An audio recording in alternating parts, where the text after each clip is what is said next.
বগুড়ায় আদালত চত্বরে হামলার শিকার হয়েছেন আলোচিত কন্টেন্ট ক্রিয়েটর হিরো আলম। রোববার বেলা ১২টার দিকে জেলার চিফ জুডিশিয়াল ম্যাজিস্ট্রেট আদালতে এই হামলার ঘটনা ঘটে। বিএনপি ভারপ্রাপ্ত চেয়ারপারসন তারেক রহমানকে নিয়ে কটূক্তির অভিযোগ এনে কয়েকজন যুবক মারধর করে বলে অভিযোগ করেছেন হিরো আলম।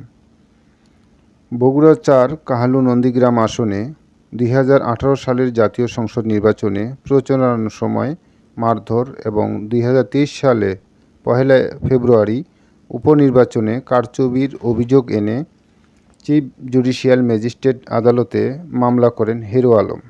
মামলায় তিনি আওয়ামী লীগের সাবেক সাধারণ সম্পাদক ওবায়দুল কাদের ও বগুড়া ৪ আসনের সাবেক সংসদ সদস্য রেজাউল করিম তানসেন এবং সাবেক প্রধান নির্বাচন কমিশনার কাজী হাবিবুল আউয়ালকে আসামি করেন।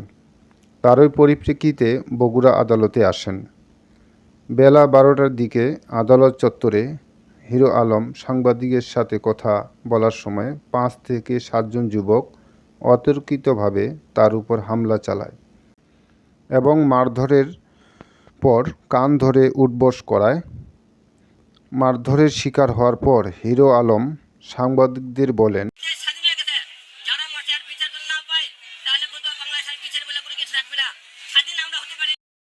আরও বলেন, আমি কখনো তারেক জিয়াকে নিয়ে কটূক্তি করিনি।